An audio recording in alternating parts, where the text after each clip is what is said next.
안녕하십니까. 오늘은 간밤에 들려온 WHO의 모더나 긴급 승인 소식과 그에 따른 예상을 녹십자 위주로 풀어보고자 합니다. 그리고 금요일에 있었던 녹십자의 혈장 치료제 관련 이슈와 그리고 앞으로 부각될 내용들에 대해서도 정리를 한번 해보겠습니다. WHO가 모더나 백신의 긴급 사용 승인을 했습니다. 화이자, 아스트라제네카, 얀센, 인도 세럼 연구소의 자체 백신에 이어서 5번째인데요. 우선 이 긴급 사용 승인의 의미부터 살펴보겠습니다. 모더나의 경우 기존에 미국이나 캐나다 등에서 승인을 받았지만 WHO에서 긴급 사용 승인을 아직 받지 않아서 코백스 퍼실리티의 공급 대상에서 제외되어 왔습니다. 이번에 승인을 받게 됨으로써 공급 대상에 포함되었는데요. 아스트라제네카도 2월 16일에 WHO의 긴급 승인을 받은 이후에 코백스 퍼실리티를 통해 전 세계에 공급되기 시작했습니다. 생산 측면을 한번 보실까요? 모더나의 WHO 긴급 승인이 생산에서 어떤 의미를 가지냐면 코백스 퍼실리티의 생산 담당이 CEPI, 즉 전염병 예방 혁신 연합이고 이 CEPI는 이미 녹십자와 5억 도즈의 백신 생산 계획을 완료한 상황이기 때문입니다. 사실상 모더나의 생산시설로 녹십자를 내정해놓고 사용 승인만 기다리고 있었던 상황이 아니지 않을까 생각합니다. 물론 미국에서 원액 공급을 받아서 충전과 제조에 국한된 생산인지 아니면 저번 영상처럼 국내에서 다른 기업들과 연합해서 제조 공정 전체를 진행하게 될지는 모르겠지만 이번 긴급 승인으로 인해 8분 응선은 넘지 않았나 그렇게 생각합니다. 어제 저녁에 나온 중앙일보 기사입니다. 이미 추진 중인 백신이 모더나라고 대놓고 밝히고 있습니다. 약 3주 정도 남은 한미정상회담 전후로 무언가 중요한 발표들이 튀어나올 확률이 상당히 높아졌다고 생각합니다. 저는 개인적으로 금요일에 녹십자 관련해서 나온 시장의 이슈들과 그 행태들을 보면서 녹십자가 저점이라 판단하고 꽤나 많은 비중을 실어놓은 상태입니다. 그럼 금요일에 벌어진 녹십자 관련 이슈들을 좀 정리해 보겠습니다. 금요일 오전에 전일에 엄청 빠져서 저점을 찍고 2% 넘게 반등하고 있던 주가가 갑자기 고점을 찍고 흘러내리기 시작합니다. 그러더니 보도자료와 함께 기사가 나옵니다.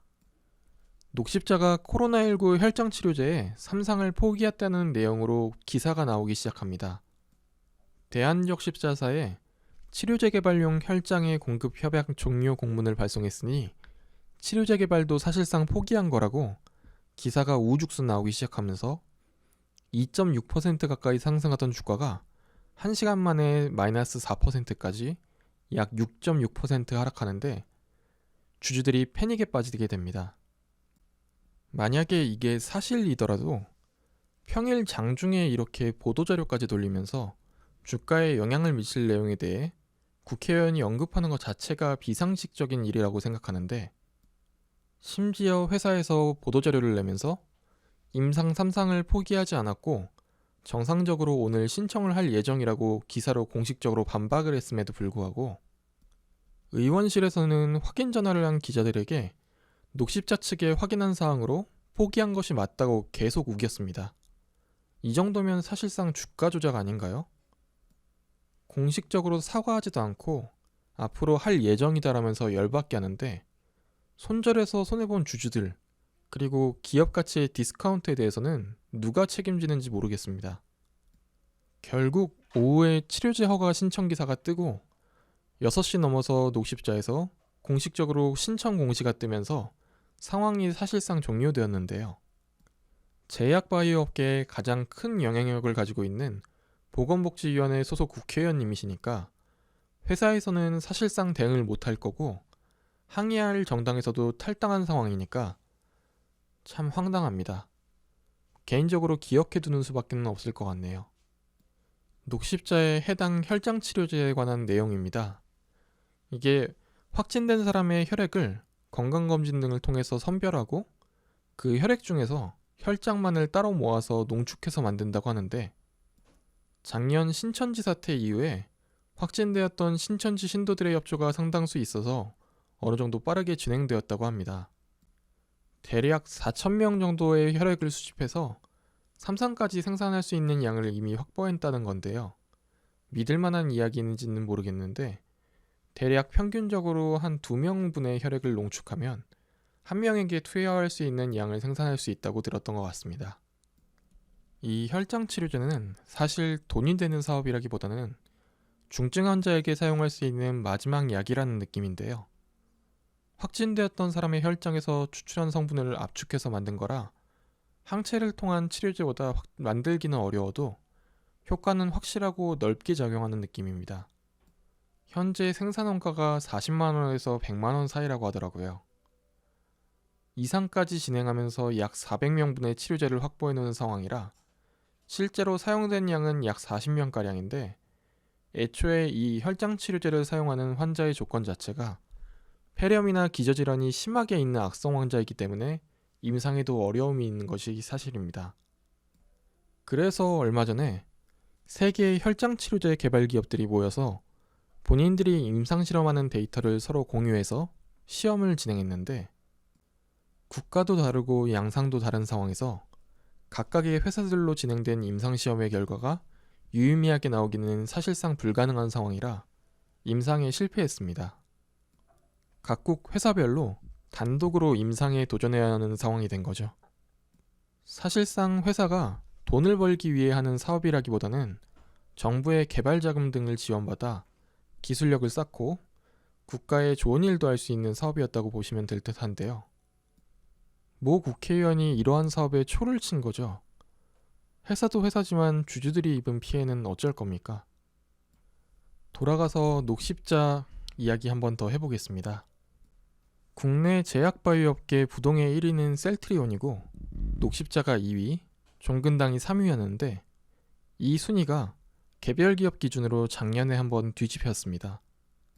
금액을 보시면 얼마 차이 나지 않는 수치인데 자존심이 상하는 결과라고 볼 수 있겠습니다. 아마도 올해는 다시 뒤집힐 것으로 예상됩니다. 코로나 백신 위탁 생산 이슈를 제외하고도 호재가 몇 가지 더 있기 때문인데요. 먼저 독감 백신 이슈가 있습니다. 국내 백신 1위인 SK바이오사이언스가 올해는 코로나 백신 생산에 집중하기 위해 독감 백신 생산을 하지 않겠다고 밝혔습니다. 이 시장의 시장 점유율 2위는 녹십자인데요. 문제는 작년에도 그랬지만 독감 백신 수급 상황이 심상치 않다는 겁니다. 작년에 무료 백신은 물론 유료인 4가 백신도 병원에서 수량을 구하지 못해서 난리였었죠. 기본적으로 국가에서 비용을 대는 필수 예방접종 대상자가 늘었습니다. 코로나 상황에서 독감 환자를 줄이는 게 방역에 도움이 될 수 있다는 판단에 독감 백신 접종 연령을 확대했었기 때문인데요. 이 경향은 당연히 올해도 마찬가지일 듯 하고요. 직장이나 지하철에서 혹은 학교에서라도 감기를 걸려서 재채기를 한번 하면 눈치가 보이는 현상이 일어나고 있죠. 백신의 수요는 작년처럼 당연히 늘어날 것으로 보입니다. 녹십자로서는 호재라고 볼 수 있습니다. MSCI 편입 이슈도 현재 있습니다. 금액 기준이나 유동비율 기준이 이미 4월 말일 기준으로 확정이 되는 이슈지만 편입 가능성이 상당하다고 생각해서 소개해드리겠습니다. MSCI에서는 시가총액이나 유동시가, 그리고 유동성 기준, 외인 보유 비율, 그리고 주식이 상장되고 나서의 거래일 기준, MSCI에서 종목을 편입할 때 이 5가지의 기준을 보고 있다고 공식적으로 발표한 바 있습니다. 녹십자의 경우 현재 5가지 기준 중 3번째, 4번째, 5번째 경우는 여유롭게 충족을 하고 있고 반기 편입이 분기 편입에 비해서 시가총액이나 유동시가총액의 기준금액이 내려가는 경향이 있다는 걸 감안했을 때 이번에 녹십자의 편입 가능성도 어느 정도 상당하다고 볼 수 있습니다. 차트를 보시면 제가 빨간색 굵은 선으로 표시해 놓은 선이 MSCI 편입 기준을 결정하는 시작 날짜인데요. 저 날짜 이후로 10개의 봉 중에 랜덤하게 하루를 선택한 후에 그날의 종가 기준으로 시가총액과 유동비용 등을 계산해서 편입 여부를 결정하게 됩니다. 보시면 아시겠지만 약 7일간은 주가가 편입 비중 이상, 그리고 마지막 3일은 하회했을 가능성이 큰 것으로 저는 보고 있습니다. 만약에 편입이 된다면 상당한 호재이고, 편입이 안 되더라도 기대하고 있는 보너스라고 생각하시면 될 듯 하네요. 주식시장에도 여러 가지 이슈가 많았던 한 달이었습니다. 이번 달도 잘 마무리하셨나 모르겠네요. 앞으로 오는 5월에도 모두 수익 거두시기를 바라면서 영상을 마치겠습니다. 감사합니다.